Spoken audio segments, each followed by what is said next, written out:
Hello दोस्तों, स्वागत है आप सभी का मेरे यूट्यूब चैनल पे। रेगुलर बेसिस पे बहुत से लेक्चरर की पोस्ट आई हुई है, तो चलिए देखते हैं कि कौन कौन से पोस्ट है और वैकेंसी कहाँ से आई हुई है। पोस्ट की जो डिटेल्स है वो इस तरह से आपको दिखाई देंगे, जिसमें सबसे पहला जो है वो है आपका एंथ्रोपोलॉजी। यहाँ पे एक पोस्ट आया हुआ है जो कि अनरिजर्व कैटेगरी के लिए है, यानी कि कोई भी इसमें अप्लाई कर सकता है। इसके बाद आपका जो है बेटुनी है। बेटुनी में आपका 32 पोस्ट है। केमिस्ट्री में 50 पोस्ट है आपका। कॉमर्स में 46 पोस्ट है। इकोनॉमिक्स में आपका 56 पोस्ट है। एजुकेशन में आपका 54 पोस्ट है।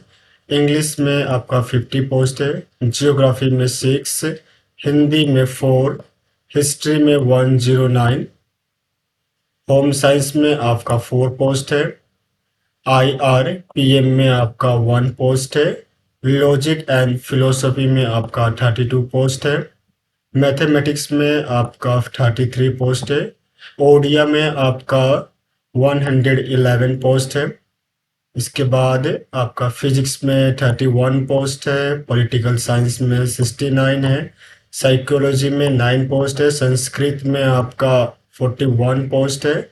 सोशियोलॉजी में आपका 14 पोस्ट है।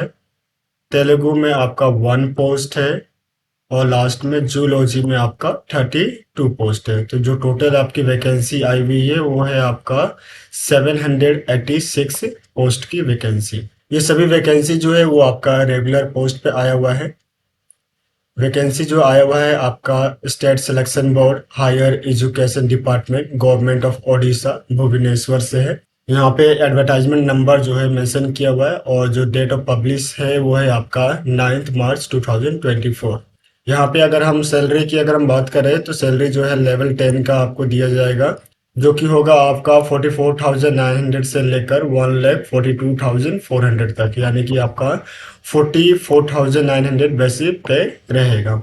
के बाद जो है इम्पोर्टेंट डेट जो है मेंशन किए हुए हैं, जैसे यहाँ पर ओपनिंग डेट जो है ऑनलाइन एप्लीकेशन का कब से स्टार्ट हो रहा है और लास्ट डेट कब तक है। तो जो ओपनिंग डेट है आपका वो होगा 20 मार्च 2024 से, और जो क्लोजिंग डेट है वो आपका 19 2024। तो यहाँ पे जो है सिर्फ ऑनलाइन वे से ही जो है आपको अप्लाई करना है, बाकी किसी भी दूसरे मोड से जो है एप्लीकेशन आप फिल नहीं कर सकते। एफ को नीचे स्क्रॉल करके जाएंगे तो यहाँ पे आपको एज लिमिटेशन दिया हुआ है। एज लिमिटेशन जो है वो आपका मिनिमम 21 ईयर्स है और मैक्सिमम जो है 42 ईयर्स है। जैसे कि आपका जो डेट ऑफ बर्थ है वो 2 जनवरी 1982 से पहले का नहीं होना चाहिए और ना ही 1 जनवरी 2003 के बाद का होना चाहिए, यानी कि आपका जो डेट ऑफ बर्थ होना चाहिए वो 2 जनवरी 1982 से लेकर 1 जनवरी 2023 के बीच का होना चाहिए।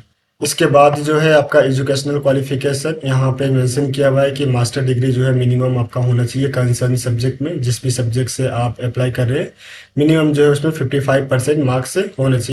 इसके बाद जो है आपका प्रोसीजर ऑफ सिलेक्शन, किस तरह से सिलेक्शन लिया जाएगा, तो यहाँ पे आपका written test, career, viva test, इन सब चीज़ों को मेंशन किया हुआ है।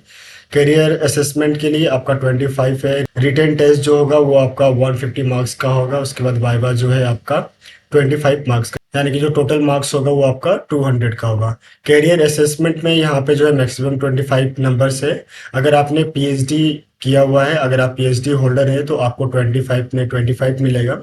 अगर आपके पास पीएचडी नहीं है, एमफिल है या जेआरएफ क्वालिफाई किया हुआ है आपने या फिर नेट क्वालिफाई किया हुआ है, तो ऐसे कंडीशन में आपको 10 मार्क्स जो है यहाँ पर प्रोवाइड किया जा रहा है। इसके बाद जब आप नीचे स्क्रॉल करके जाएंगे तो यहाँ पे आपको एप्लीकेशन फी जो है मेंशन किया हुआ है, जिसमें आपका 500 रुपीज जो है वो अनरिजर्व कैटेगरी के लिए है। बाकी जितने भी जो कैटेगरी है, schedule tribe, schedule caste, PWD, इन सब के लिए जो है 200 रुपीज जो है एप्लीकेशन फी रखा गया है। आप एप्लीकेशन फी जो है वो अकाउंट नंबर के थ्रू भी सबमिट कर सकते हैं, यहाँ पे अकाउंट नंबर मेंशन किया हुआ है। और एप्लीकेशन फी जो है वो नॉन रिफंडेबल होगा और नॉन एडजस्टेबल होगा। नेक्स्ट जो है वो आपका एप्लीकेशन प्रोसीजर है। एप्लीकेशन जो है आपको सिर्फ ऑनलाइन मोड के थ्रू ही अप्लाई करना। बाकी जितने भी जो एलिजिबिलिटी कंडीशंस है वो यहाँ पे जो है मेंशन किया हुआ है, तो आप इसको एक बार अच्छे से पढ़ लीजिएगा। अगर मैं पूरा पीडीएफ कवर करूंगा तो वीडियो जो है वो बहुत ज़्यादा लंबा हो जाएगा, इसलिए आप इस पीडीएफ को बिफोर अप्लाई एक बार आप अच्छे से पढ़ लें। आप सभी को ऑल द बेस्ट। मिलते हैं नेक्स्ट वीडियो में। धन्यवाद।